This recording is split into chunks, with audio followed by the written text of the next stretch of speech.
The 7th of September, 2025. 7:30 p.m.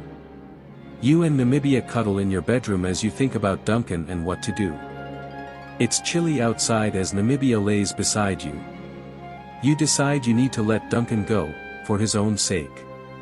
You still struggle to believe Chelsea's threat. Her friendship was always competitive and driven by jealousy. You just can't believe it would go this far. You hear Duncan knock on your front door. He's arrived, on time as always, excited to spend time with you. He lifts you as he hugs you before warmly kissing your mouth. He sits on the couch and takes off his olive jacket. You tease him about his light beard he's growing out. He gently pinches your nose before sitting down on your couch. You dish Duncan the stir-fry you had made earlier as he plays with m4a inside. Later, you and Duncan have quiet time. You realize there's truly no other time to tell him. Duncan asks why you seem a bit down. You say you've been dealing with a few things. You tell him it's been difficult since Arno, and that you think you two should break up. Duncan's expression drops. He says no. But you say you can't carry on seeing him, and that it's for his own good. Duncan frowns and asks why you're ending things, and that things were perfect between you two. He asks if there's something he did wrong. You shake your head and say it's nothing to do with him. Duncan pleads. He asks you what changed. You want to say so much, but your words cannot come out.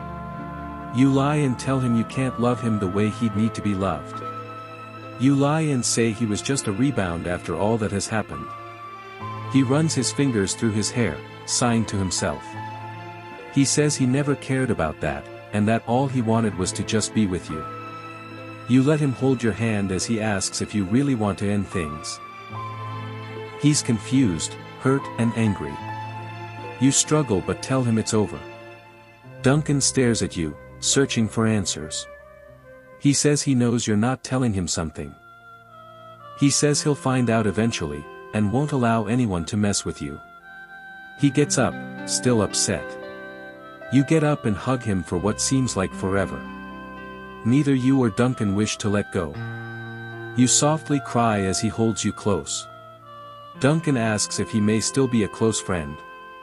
You say yes as he whispers that he's in love with you. Before you can answer, Duncan wipes at his teary eyes before he takes his jacket and leaves. You tremble with anger and heartache as you watch Duncan reverse out your driveway. You want to call him back but his car is already driving down your street. The 16th of September, 2025. It's been an interesting few weeks since you and Duncan last spoke. You and Duncan had been texting every day before you both decided to go no contact, for both your sakes.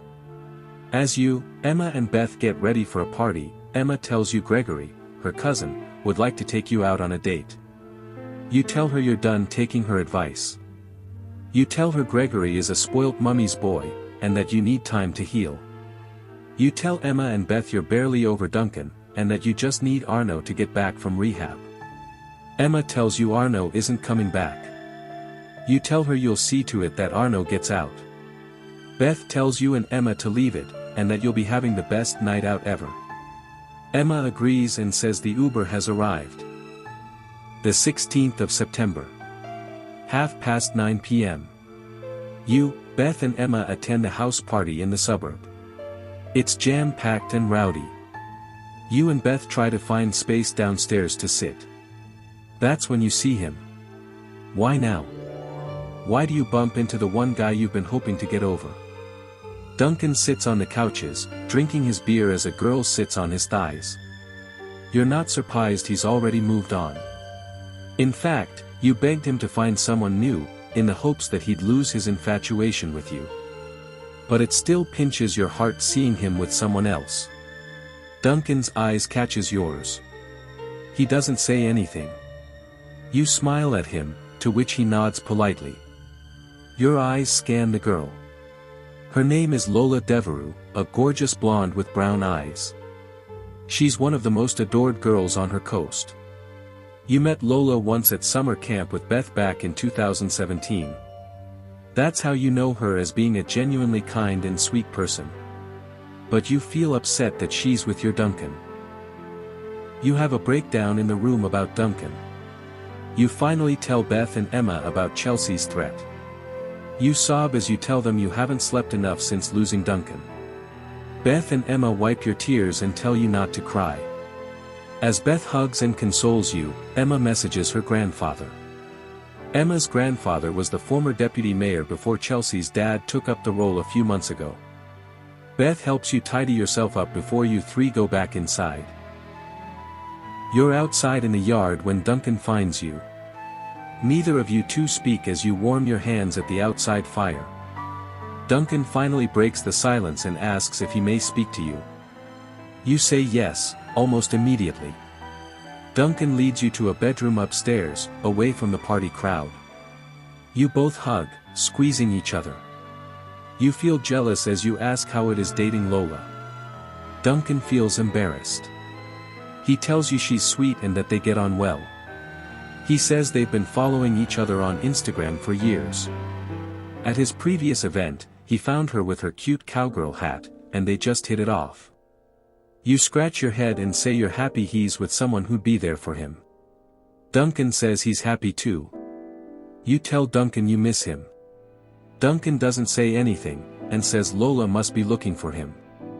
You don't want him to leave, and ask if he's mad at you. He tells you he can't help being mad, and that he was willing to do anything for you.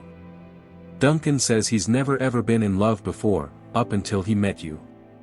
You try to speak but Duncan says it's too late for all this. You ask why he even wanted to speak to you if he's not keen on speaking right now. But Duncan says he just wanted to check up on you. You shrug and accept the situation for what it is. Duncan goes back downstairs, where his friend says Lola's been looking for him. You stand alone in the bedroom and have no idea what you're feeling anymore. You open Beth's message asking where you are before you head downstairs.